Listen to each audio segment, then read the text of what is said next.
Great show on tap today as we discuss Villanova's championship clinching victories in both the men's and women's Big Five Classic over the weekend. Kevin Willard's team unloaded on Penn, while Denise Dillon's squad outlasted St. Joe's. We'll break both victories down, but our primary focus will be Villanova's litmus test against the best. The Wildcats visit second-ranked Michigan on Tuesday night. Can Villanova slow down what looks to be the most potent team in the country? Who has to play well in order to do it? And how do the Cats give themselves the best chance to pull off the upset? It's all next on Holy Nova.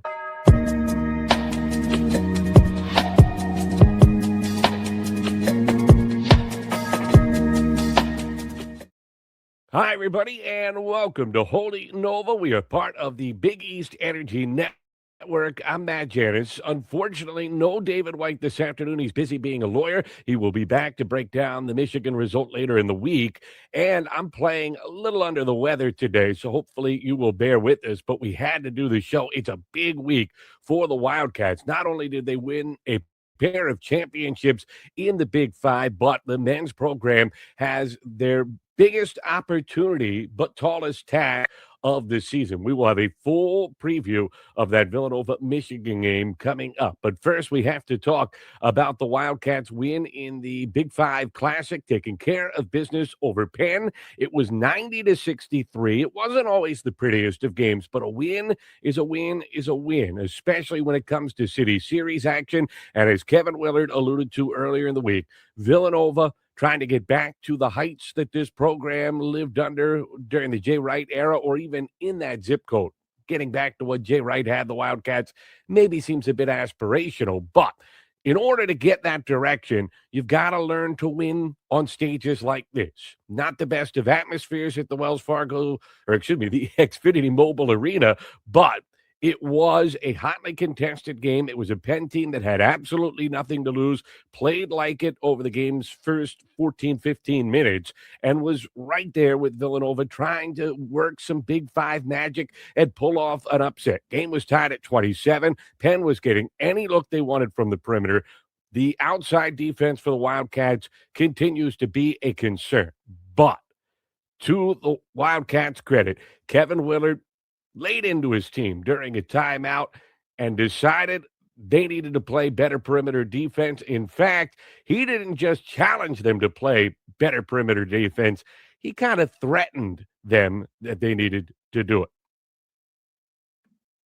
I told him if the next guy gives up a three, he's never playing again. He was getting a laugh from the assembled media and all the Villanova fans, but you get the feeling he sort of meant it, and Villanova really did a good job cracking down from there, then forward.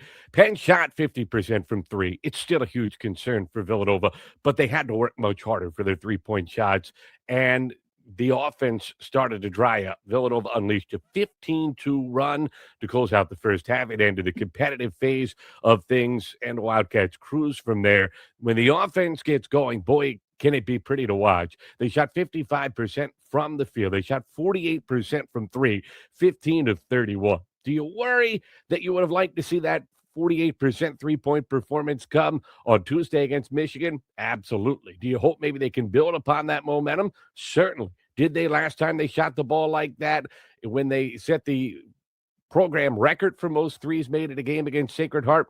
No, they didn't. It didn't carry over to the Duquesne game. But we'll see what ends up happening on Tuesday night in Ann Arbor. But for now, the Wildcats get to hoist the banner inside the Xfinity Mobile Arena. They are the Big Five champs. Why does this matter? Remember, it wasn't all that long ago that Villanova was finishing sixth in the Big Five. And that was one of the things, kind of the anvils that hung upon Kyle Neptune throughout his era. It was an easy talking point. It was something that kind of put into perspective how far Villanova had fallen.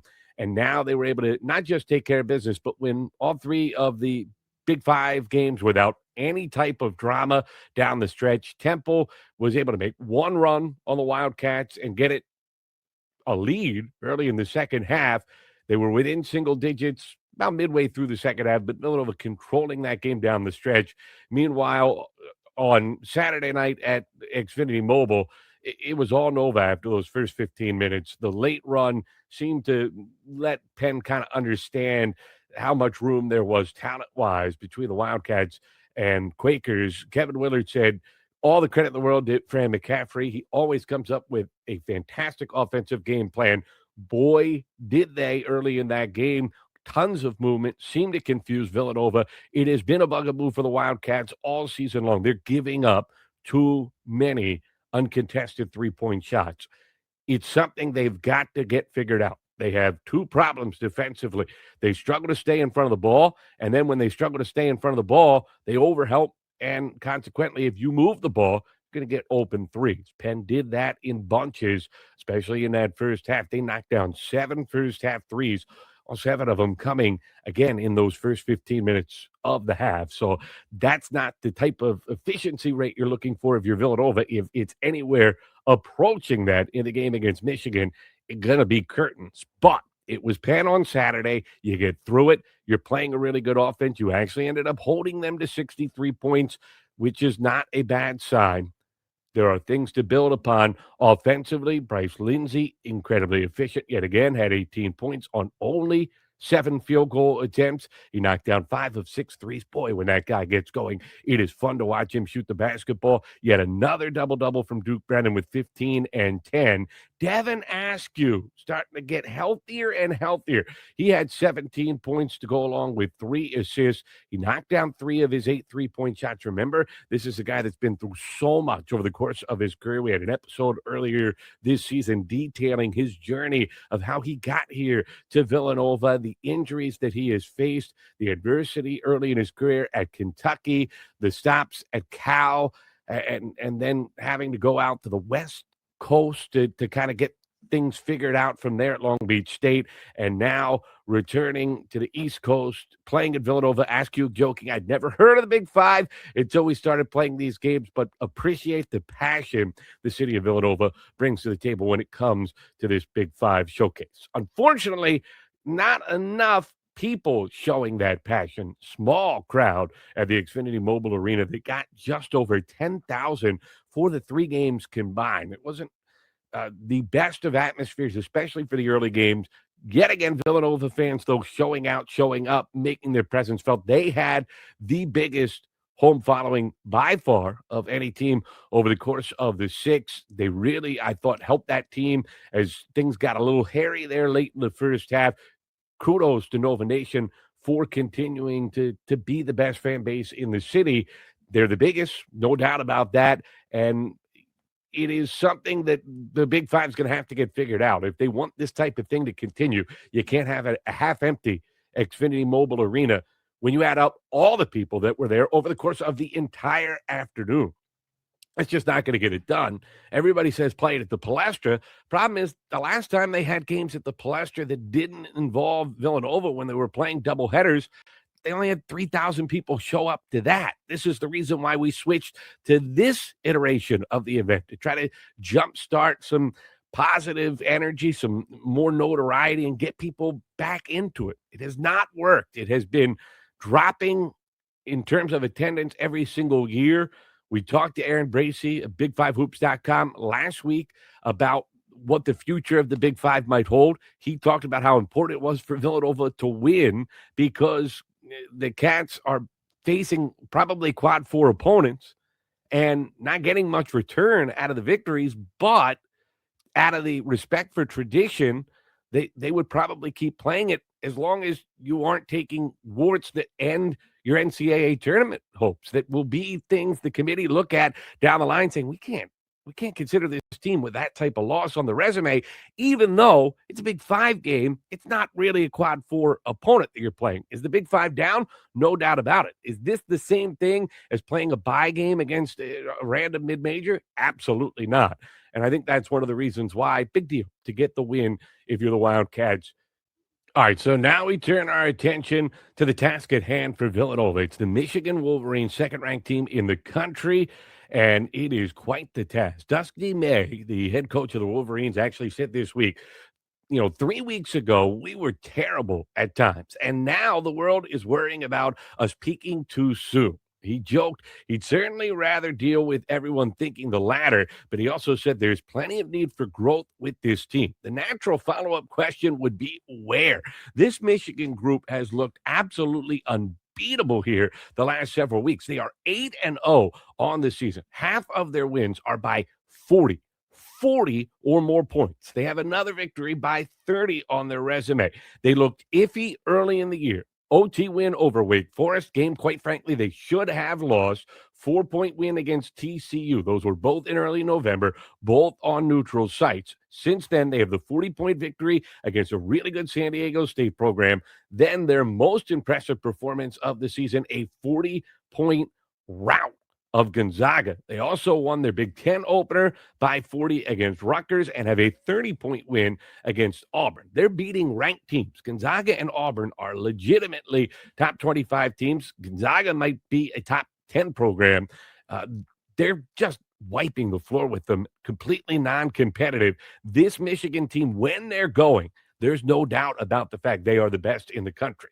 Now, can they keep it going at this rate? We'll have to see how long. No one can keep it going at this rate for an entire season. But how long can the Wolverines stay rolling? One of the secrets to the success, their front line is incredible. Yaxel Lendeborg is averaging 16 points, 8 rebounds per game. He's a front court player that is a stretch. They all are, let's be honest, at this point. But he can shoot 39% from three. That's pretty good, right? How about the fact he's 27 for 31 on his 2-point shots? Dusty May said, transfer out of UAB, right? The head coach of the Wolverines said that Lendeborg is actually a kid that was too unselfish during his time at UAB. He's an incredible passer. The shot selection is immaculate. Coaches worked with him really hard in the offseason to look for his more, and he's found that balance nicely. Again, 16 and 8 in terms of the scoring rebounding department. His size, he's so difficult to contest the shot. He can stretch you, and then if you overplay that perimeter jumper, he's gone. And we already talked about how efficient he is with the 2-point opportunities. He gets a lot of them near the rim. And one of the reasons why he is shooting that insane percentage from 2-point shots, he's getting a ton of dump-offs from his other bigs. Morez Johnson Jr., transfer out of Illinois. He's up to 13 points per game, always hustling, always making his impact felt. And he is a guy that can block and alter a ton of shots. He's averaging better than a block per game. And the most impressive part about that, by the way, all of these bigs are shot blocking presence, but they do it without fouling. Johnson is averaging a preposterous 2 fouls per game, while averaging better than a blocked shot per contest. He's also expanding his range, which is really worrisome when you watch how this kid plays. Everything had been near the basket early in his career and early this season. He made his first 2 threes last time out in the rout of Rutgers. You could say, it was a blowout. Was there any pressure on those shots? Maybe not the one he hit in the second half. One he hit in the first half was when the game was still competitive. He shot it with absolute confidence, and Dusty May didn't shy away from that this week. They think that is what he will evolve into by the time the season comes to an end. That not necessarily Villanova's problem, what Michigan looks like at the end of the season. The question is he going to be able to shoot it with confidence right now? And will Kevin Willard and his defense elect to try to come out and play him along the perimeter? Because if you do, holy smokes, does everything get a little bit more difficult. And completing the trifecta of bigs, about Adai Mara, 7 foot 3 inches tall, not just a big guy, skilled. He moves pretty good. His instincts, I think, are really impressive when you watch him play. Bill Raftery said when he had one of his games earlier this season, this kid just kind of sees the play beyond the one right in front of him. And that's not necessarily something you always expect from a 7'3" guy. The rationale there is normally just overwhelmed with your size, and he can certainly do that. But it looks like Mara plays with a little bit more touch than that, a little bit more high basketball IQ. He's from Spain, started his career at UCLA. The UCLA fans are absolutely heartbroken that Mick Cronin could not make that work. You can read in plenty of places on the internet how frustrated they are that Mara is not still in Westwood, and Michigan saying that UCLA's lost absolutely their game. They've got to Villanova a way to pull him to the perimeter defensively, because if you let him camp out in the paint, problem doesn't do it justice. The kid is averaging 3 block shots per game, and he barely has to jump to block many of these shots. If you beat someone off the bounce, Mar is there. He's an eraser near the rim. Talking about rim protection, and he, again, does it without he is somebody that's pretty efficient on the offensive end. Now, was scoring more early in the season. Has not been scoring as much here these last couple of weeks, which is interesting because Michigan's offense has gotten better these last couple of weeks. But he's still averaging 9 points per game, 9 rebounds per game. When he does shoot it, it goes in 61% field goal percentage. If he has one weakness outside of he moves well for a big guy, but he's still really big. And the lateral movement is probably the biggest area where you can try to attack him if you can get him away from the rim. But he's not a good free throw shooter. 9 of 22 from the foul line. Does Villanova have the depth to make him earn it? Is that something that you want to think about? It certainly is late in the game for sure. But his passing is just, he gets so many hockey assists where he gets the ball inside because he's so big and because he's so efficient offensively. You're seeing teams try to double and get him to pass the ball. He makes the right pass and he makes it quickly and he makes an accurate pass. It's either in the pocket to a shooter or what we've seen more often is it's on the money and then it leads to that extra feed where the defense is trying to scramble back and it's uncontested layups or dunks. It's happened over and over again through Michigan's first 8 games. When Mar is getting the ball inside, the opponent's in trouble. Problem is he's 7'3". Hard to deny a 7'3" guy to basketball. Portal, obviously, is the biggest thing in college basketball now, right? Every team has to use the portal. You could argue that no one has used the portal better than Michigan. We talked about these transfers that they have brought in.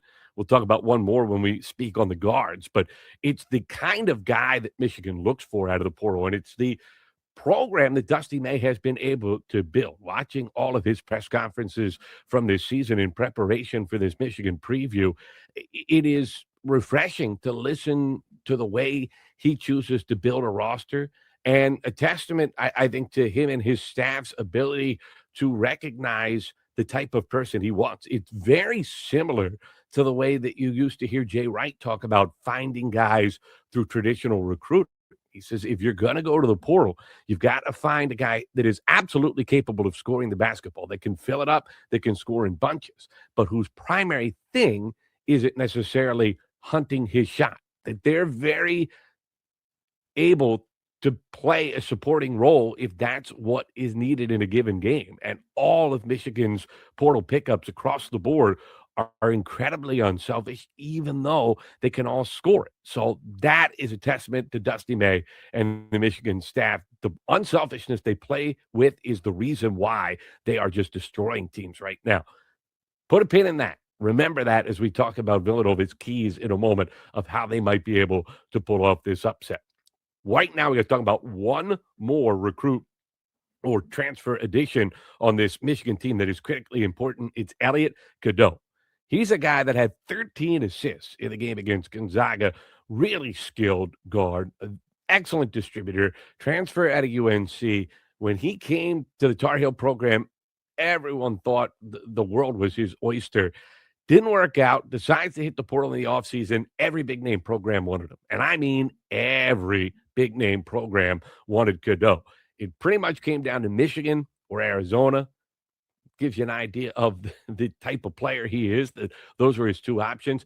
He kind of looked around, saw what Michigan had, got to know Dusty May, liked the situation, decides to come to Michigan. Boy, is that decision looking smart. When you have that type of size, which all are skilled, and you're a distributor of the basketball, my goodness, can you do some things? And we saw it from Cadeau. I mean, he controlled that Gonzaga game. The 13 assists doesn't even do it justice. It was just, he got the ball wherever he wanted it, whenever he wanted it, carved up the Gonzaga defense. Everything Mark Few tried to accomplish coming into that game, Cadeau ruined by his ability to carve them up and get to the spots he wanted in order to kind of execute what Michigan was looking to do.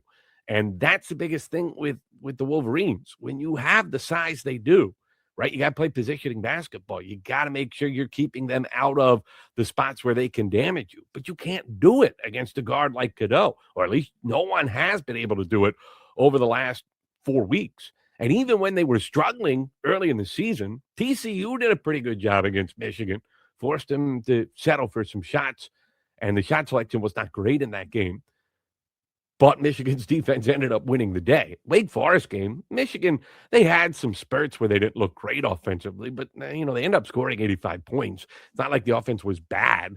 It just was not as good as it has been the last 3-4 weeks. And Michigan right now, their ceiling, no one has shown a higher ceiling than Michigan has. Arizona looked great in the game against UConn. Arizona is certainly insanely skilled. UConn, we know what they're capable of. A lot of people starting to feel like as the Huskies get a little healthier and starting to show their full allotment, that maybe they are the best team in the country. And I think they are the best bet in the country right now with the way they show up, despite missing pieces, winning games on the road in atmospheres like Fog Allen Fieldhouse, like they did against Kansas last week. All the credit in the world to UConn. But for my money, what I have seen from Michigan so far this year, that's the best team in the country. A lot of people say Purdue should be in that discussion. You get beat as bad as Purdue did last week. I'm not putting you in the discussion. But it's going to be a fun watch in the Big Ten this year to see Michigan and Purdue go toe-to-toe, size on size. Both of those programs big across the board on the front line. But I think Michigan's bigs are more skilled. But that's the Big Ten's problem. How does Villanova get them? All right, so one of the things you're going to have to do, this is non-negotiable if you're the Cats. Everybody knows this. I'm not breaking any ground here. You got to make threes. When you're trying to pull off an upset, you've got to make three-point shots. It's just common sense. Look at this Michigan team you're facing. For those watching on YouTube, for those listening, it's their stats. The balance is one of the other things that stands out. You've got a score at 16 points per game, but you've got 4 guys in double figures. You have 6 guys who average 9 points per game or better. You have 8 guys who average at least 7 points per game. Do the math on that. 8 times 7 is 56 right there. Now you add whatever's on top of it. I mean, this is an incredible offense. So in order to stay in a game with them, you're going to have to score. How does Villanova score? They score by making threes. They can't have one of those games where one guy is knocking down threes. I don't think this can look anything like what we saw against BYU. I don't think Villanova wants to get into a track meet necessarily with Michigan. I don't think they're going to go toe-to-toe and win this one in the upper 90s. But they're going to have to score the ball in order to beat the Wolverines. It's just common sense. And Villanova's best bet scoring the basketball is by making the three-point shot. Bryce Lindsay makes them in bunches. We saw him do it against a big-time opponent like BYU. That is something that they're going to need. Devin Askew starting to show some signs of life offensively, returning from the injury. That's something you're going to need. Tyler Perkins showed the ability to knock down three-point shots in the game against Temple. We know what a Caden Lewis is capable of offensively. Of those 4 guys, at least 2, probably 3, have to be on from distance. If you do that, now all of a sudden you start to talk about guys like Mara maybe having to come away from the basket. Now you're not stuck in a one-and-done situation on Luke. Maybe you can get some offensive rebounds. Long shots lead to long rebounds, which give you some opportunities on the offensive glass, particularly with ball movement. Duke Brennan can't get into foul trouble. I mean, at this point of the year, it looks like Duke Brennan can never get into foul trouble, but he certainly can't get into foul trouble against this Michigan team. They need him, and they're going to need him to more than hold his own. They're going to need a BYU-type performance from Duke Brennan on the glass. 15, 16 rebounds. How is he going to do it? I don't know, but I don't know how Duke Brennan does it every time. I mean, he's just excellent with positioning, and he seems to show up every single night. You look at the rebounding column, it's at least double digits. Most of the time, it's up there 14, 15 boards. He is a freak of nature with it. That's got to continue. The other thing, that supporting cast, we talked coming into the season about how Villanova wanted to be a deeper team. That would allow them to play faster. That would give them a little bit more margin for error because they've got some young pieces that are learning to play in these types of games for the first time. So if somebody's having an off night, you can turn it a different direction. Well, Devin Askew's getting healthier. That fills out that depth for Villanova, and that was something that Kevin Willard talked about after the win against Penn. Of course, this sound courtesy of our friends at the Villanova University Athletics YouTube account. I think it's a nice thing about having a guy like Dev come off the bench, Malachi. They're older, they're more physical, they're a different look than a Caden and Bryce. So when they come on, we always get better defensively. And I think as that unit has been able to practice together, they've gotten better offensively. The biggest issue we had with those guys is Dev was out for 2 months. Malcolm was out. Zion was out for a month and a half. So those guys didn't get to practice that much together. I think defensively, I always had a lot of confidence, but I think they're getting their confidence now offensively. They're going to need that confidence on Tuesday night, no doubt about it. So what are the other things that stand out in terms of musts for Villanova? They have been playing a lot of that, switching defense we talked about. Some people will say it's a matchup zone. Kevin Willard insists it is not. Some people will say it's switching 1 through 3. Some people will say it's switching 1 through 5. Dusty May said he noticed all 3 when he was watching the film. Whatever it may be, Villanova is going to have to implement that and try to take Michigan out of their comfort zone. The one area where Michigan struggles from time to time, they get a little stagnant. They get a little shot happy where the ball does not move. And the easiest way to get the ball sticking to an opponent is to get them confused. Delayed getting into their offensive sets, less time to execute, less time to get you in a lose situation with those bigs. If you can sneak the rotations of the defense, if Kevin Willard can be, as John Rothstein loves to call him, at his full chiropractor self, he just figures it out, right? That's what we always hear. He's got to be all in on that. He's got to be changing defenses constantly, giving them different looks, making them think rather than play in flow. If Michigan's in flow, boy, it's almost impossible to see a way that Villanova can win this game. And then the other thing, Caden Lewis has got to learn the lesson from what we saw in the opener against BYU. He struggled that day. As a matter of fact, he struggled so much, Kevin Willard and the Villanova coaching staff elected to go in a different direction in the second half, if you recall. They banished him. He played just a few minutes in that second half. He was stuck over on the sideline. They went with the hot-handed Bryce Lindsay. They kept played Chris Jeffries a bunch there in that second half. You got to have a Caden Lewis playing like a Caden Lewis is capable of playing. What's interesting, Michigan was in on a Caden Lewis until real late in the recruiting process initially. When he decided to go Kentucky, kind of broke Dusty May's heart. He loves Caden Lewis's game, the ability to play with both hands, the ability to drive and create on his own, his uncanniness of finding his way into the paint even when the defense is trying to deny entry, and his willingness to look for teammates in ahead of himself when that's what is presented to him. And we have seen that on a loop so far this season. What we haven't seen maybe as much as we thought we might coming into the year has been a Caden Lewis taking a game over by scoring.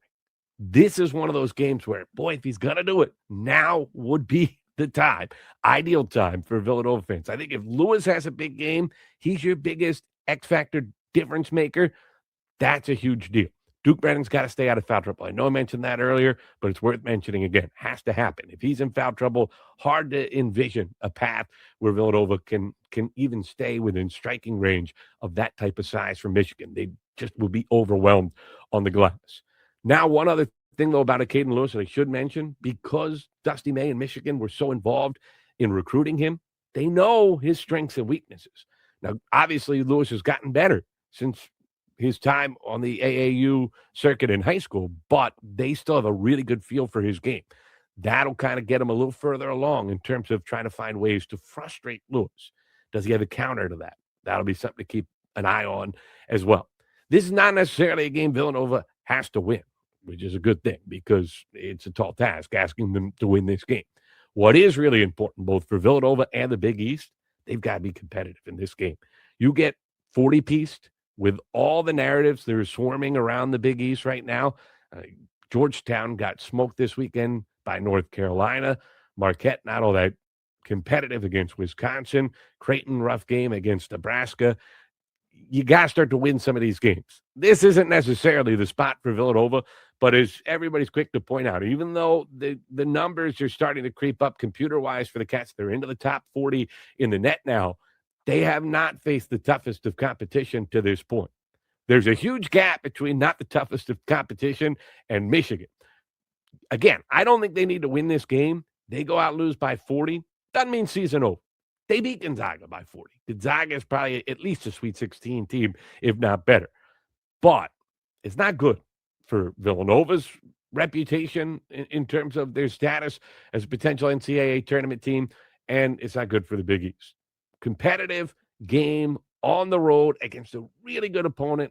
Boy, the Big East could use it in the worst way. And a win, I mean, that would be off the charts. That'd be a season changer both for the Cats and the Big East. It's a tall ask. We'll have to see how it unfolds Tuesday night. I know everybody will be tuning in. We're going to pause and then switch gears, talk about the women's basketball Big Five championship win over St. Joe's in the Holy War, as Lauren Carra will join us in a moment.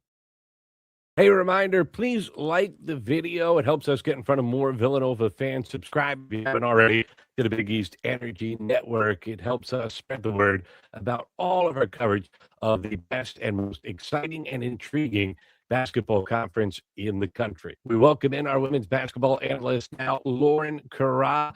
We are talking championships in this edition of Holy Nova. Lauren, both the men getting it done at the Xfinity Mobile Arena and then the women taking care of business in the Holy War against St. Joe's. 76-70 victory, and perhaps the best sign for Denise Dillon's team, a group that at times has been maybe too reliant on their best player, Jasmine Bosco. They were able to get a win in a rivalry game under a championship setting when Bosco really didn't have it on Sunday afternoon.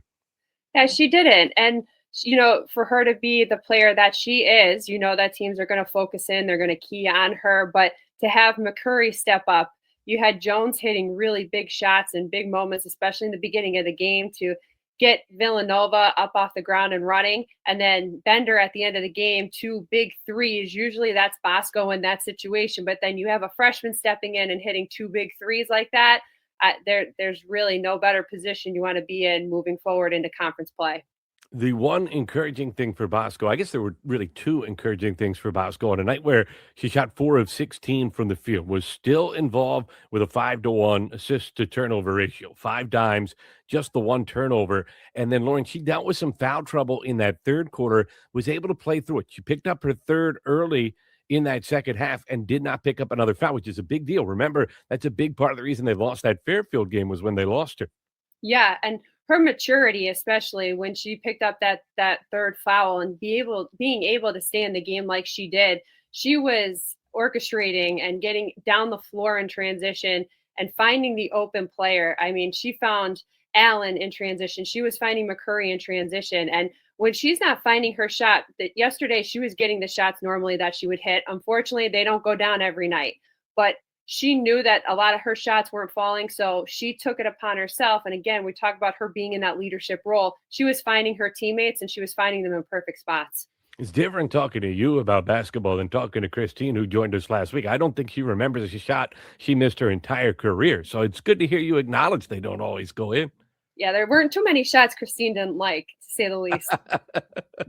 That is for sure. During her playing career at Seton Hall and the University of Delaware, Villanova getting a win over St. Joe's. You mentioned McCurry, her effort, 21 more points for the big, who goes 6 of 11 overall from the field, 3 of 3 from deep. We talked about her mid-range jumper has kind of been her bread and butter. She's starting to expand that range, though, more and more. How big a deal is that for the Cats? It's huge, and especially yesterday against St. Joe's, we started to see some of the post players defensively starting to sag off McCurry. They were sagging off Carter because they wanted them to shoot that 3. They haven't shot it much this season so far, so they're going to encourage them to shoot that 3. McCurry took full advantage of that. She was hitting them in stride, going 3 for 3 from the three-point line. That opens up a lot of other things now for Villanova because teams are going to have to play her from the three-point line. You know what else was interesting about that game, Lauren? Only 17 combined turnovers between the two teams. That was a really cleanly played game, especially with that much on the line. Rivalry game. You could see those two teams were going at it. It was refreshing to watch such a clean game, it felt like. It was, and the intensity in the gym, especially too, with two teams in the town of Philly going at it. The gym was packed. It was loud. And your adrenaline's going. I'm sure those players were excited to be in the gym and playing against each other. But how clean that game was yesterday, just in general, especially defensively from both teams. I think was a really enjoyable game to see. St. Joe's, you kind of know what you're going to get from the Hawks. Their starting five accounts for most of their offense. They took it to the extreme, though, in the game on Sunday. They got just 3 bench points the entire game. Credit to that, I think, in a lot of ways, goes to the Villanova defense. Yeah, the starters got theirs, especially Stokes, who had the 23. We talked about with Christine last week how good their top end scorers are. In a game like that, there's one of two things. You can focus all your attention their direction and try to get them off their game, or you can make sure nobody steps up and has a big game. It felt like Dylan went with the latter, and it really felt like everybody was locked in defensively.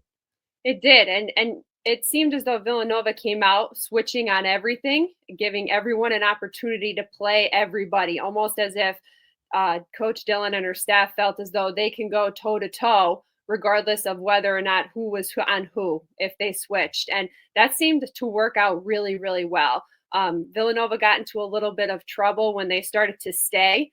And we had some of the guards getting hit with screens, trying to get up over the top, especially on Stokes with how quick her first step was off of that screen. It was hard for the guards to try and turn that corner, catch her, and steer her to that sideline. Instead, they were able to turn that corner and get to the rim, which was causing some foul trouble on that backside help. So when they were switching, they did a really, really good job of shutting down the shooters for St. Joe's. Also made St. Joe's work at the rim, which I thought was a big deal down the stretch. I mean, Stokes, a really good example. You mentioned her turning the corner off of that traffic up top, but she was perfect from 3, perfect from the free throw line, did struggle on her 2-point shot. She was just 2 of 9 from 2-point range, which is kind of an anomaly. You'd think it would be the inverse, but Nova does a good job, it feels like to me. They don't have a true rim protector, but they wall up pretty good near the rim. They really did. And I think especially McCurry, we saw Henry do it, especially coming from behind when she was getting beat. Her length, especially at her size, 6 foot, but her arms are so long when you look at Henry. She was able to come from behind and block a couple shots. McCurry was there on the help side defense, walling up. Just a great help side defense from the Villanova back line to be able to shut Stokes down and not really give her a lot of great looks at the rim. And that's such a big deal when you get that type of synergy going, particularly in this system with the length that this Villanova team has. And if they get Kylie Watson back, like, they even get longer. So that's just something to keep in mind. Let's also talk about the supporting cast offensively.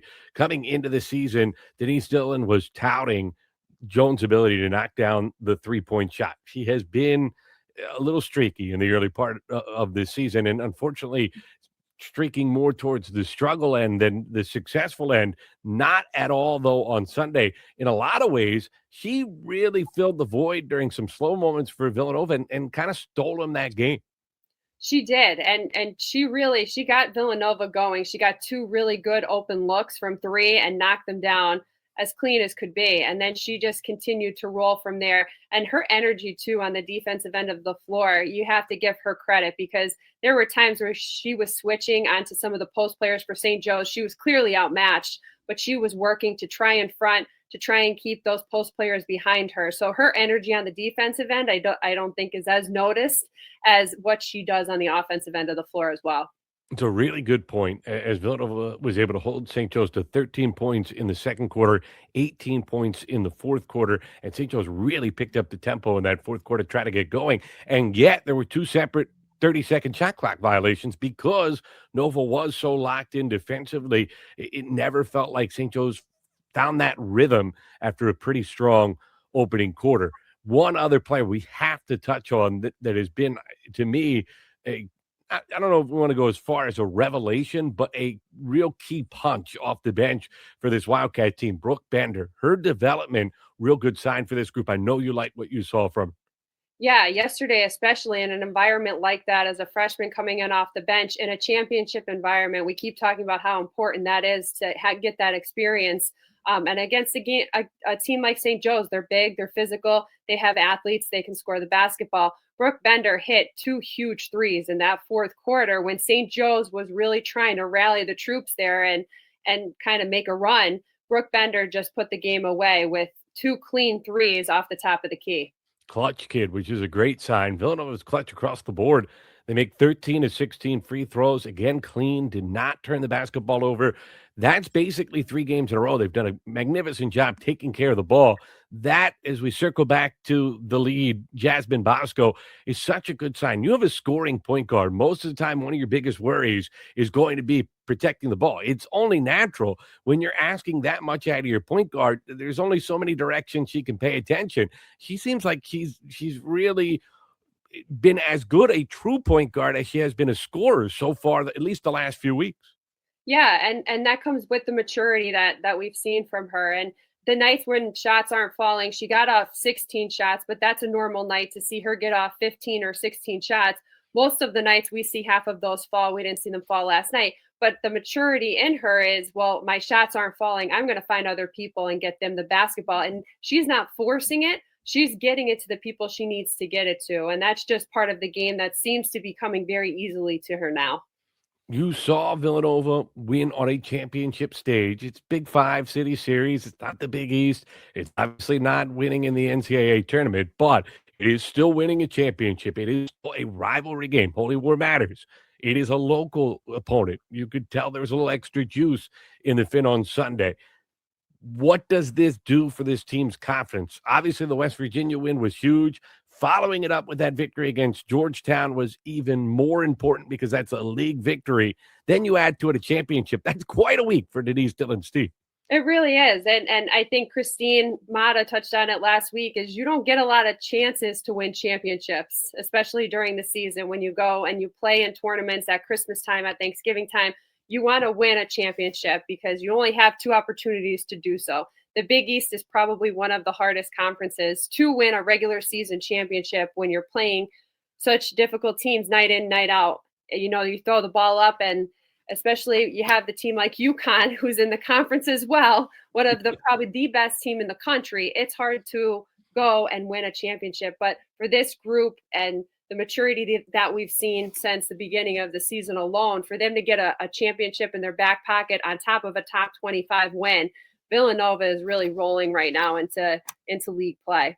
Yeah, it's really funny you say that because obviously the Big East doesn't have the depth of an SEC, but you also don't have UConn in any other conference. So that certainly makes it that much tougher. So fun day. How about the other games? You know, it's a tough day. Sunday going up against the NFL. Anything in sports going up against the NFL is going to have some problems. It was not the best of weather days, so obviously not that much fun to travel in. Crowds didn't seem too good until it got to the Villanova game. It wasn't a great crowd at the Xfinity Mobile Arena either in the men's Big Five championship. But what stood out most to you about the atmosphere of the first 2 contests? I think it was exciting to see all of the Philadelphia teams and the talent that they're able to produce in the Philadelphia area. I think it's a great sign for Philly in itself that they're able to pull kids from all over the country. When you were looking at that roster sheet yesterday, you see not only kids from the state of Pennsylvania, New Jersey, New York, but you're seeing kids from different countries, from Texas, from California. So the game of basketball in Philadelphia right now is really evolving, especially on the women's side and coming about. Great point, no doubt about it. And, you know, big win for Drexel, which was impressive for them to get that over Temple, and then for Villanova getting business done in the Holy War. You love to see it. Last question, Lauren. We talked to you last week. It's obviously later in December. Can't argue with the Christmas outfit again, but how many Christmas outfits you got in that arsenal? There's a couple. There's a couple more that I'm sure will come out as the month goes on, but it goes a little deep. Well, they say you got to get you caught up, Matt. yeah, I'm wearing the green. It might be Eagles green, but don't worry about that. I'm in the spirit. It is my birthday, Christmas Day, after all, so I understand what this is all about. I just thought that was pretty funny. I'm looking forward to the rest of the month to see how deep that arsenal goes. Merry early part of the Christmas season, and we will talk to you real soon. As Villanova is certainly on a roll. Now they get a little time to relax and well, I guess not relax. It's finals week, right? That's not too relaxing. Yeah, finals week usually isn't a normal finals week as other students or regular students would say it would be, but for student athletes, it's a little different. So I'm sure that there won't be much downtime for the student athletes at Villanova, but they will be able to kind of take a step back and enjoy what they've done so far. Hey, they were hard enough for me, and I was one of those regular students, so I definitely feel the pain for sure. Lauren, we appreciate it, and we will talk to you real soon. All right, see you, Matt. That'll do it for this edition of Holy Nova. We'll be back later in the week. Wildcats, a Big Five winner on the men's and women's side, and we'll try to pull off the upset against Michigan on the men's side on Tuesday night.